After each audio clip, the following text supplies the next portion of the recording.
అనుదినమన్న శ్రోతలకు మన ప్రభువును రక్షకుడై ఉన్న యేసుక్రీస్తు యొక్క సరిసాటి లేని మహా గొప్ప పరిశుద్ధమైన నామమునందు శుభములు. నేడు 2024 సంవత్సరము అక్టోబర్ మాసము 7వ తారీఖు సోమవారం నాటి ధ్యానాంశము తెలియచేయబడని షూనేమీరాలు.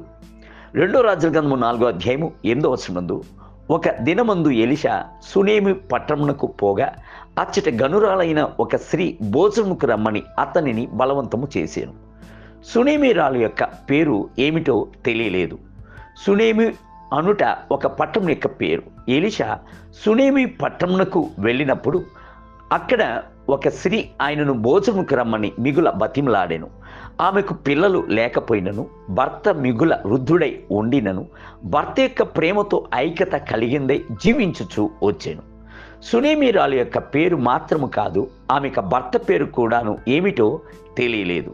తెలియజేయబడని ఒక కుటుంబము, అయితే వారి జీవితము పరిశుద్ధముగాను, భయభక్తులు గలదిగాను, దేవుని సేవకులకు ఆతిథ్యము చేయు శీలత మెండుగా గలవారిగా చూస్తున్నాము.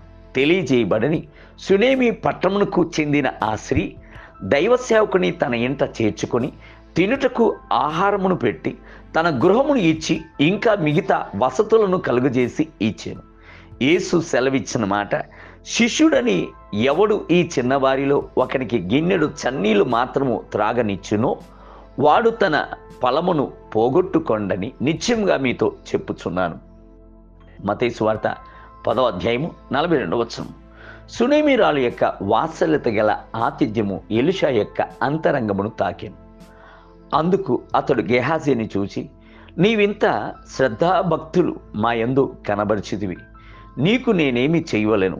రాజుతోనైనను సేనాధిపతితోనైనను నిన్ను గూర్చి నేను మాట్లాడవలనని కోరుచున్నావా అని అడుగమని గేహాజీకి ఆజ్ఞయ్యగా వాడు ఆ ప్రకారము ఆమెతో అనెను. అందుకు ఆమె, నేను నా స్వజనులలో కాపురమున్నాను అనెను.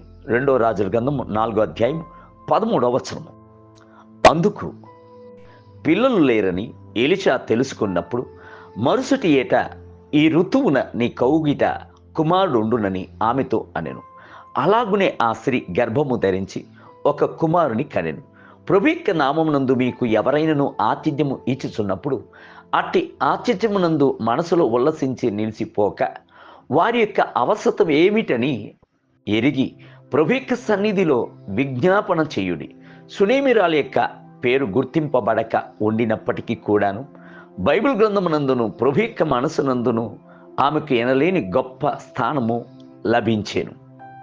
షూనేమీరాలు యొక్క కుమారుడు చనిపోయినప్పుడు ఏ గదినైతే ఎలీషాకు షూనేమీరాలు ఇచ్చెనో ఆ గదిలో మరణించిన కుమారుని యొక్క శవము ఉంచబడి ఉండుటను ఎలీషా చూచి లోపలికి వెళ్ళి గది తలుపును వేసుకొని ప్రభువు తట్టు చూచి మొరపెట్టినప్పుడు ఆ మృతదేహమునకు వెట్ట కలుగుడితో పాటు ఆ పిల్లవాడు ప్రాణముతో లేచాను. గది తలుపును వేయుటకు గల రహస్యము ఏమిటి? గది తలుపు వేయబడినప్పుడు లోకముతో గల బాహ్య సంబంధము తెగిపోవచ్చున్నది. అలాగనే మీరు ప్రార్థించుచున్నప్పుడు లోక తలంపులలో నుండి, లోక చింతల్లో నుండి విడిపించబడిన వారే దేవుని యొద్ద పూర్ణ హృదయముతో ప్రార్థించగలము. నేటి ధ్యానమునకై మనుషులకు కనబడవలనని వారి ఎదుట మీ నీతి కార్యములు చేయకుండా జాగ్రత్త పడుడి.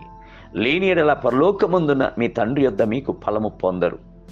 మత్తయి సువార్త 6వ అధ్యాయం 1వ వచనం. నేటి వేద పఠనము ఉదయము యెషయా గ్రంథము 28 మరియు 29 అధ్యాయములు, సాయంత్రం ఫిలిప్పీయులకు రాసిన పత్రిక 3వ అధ్యాయం. ప్రభు మిమ్ములను దీవించునుగాక. ఆమేన్.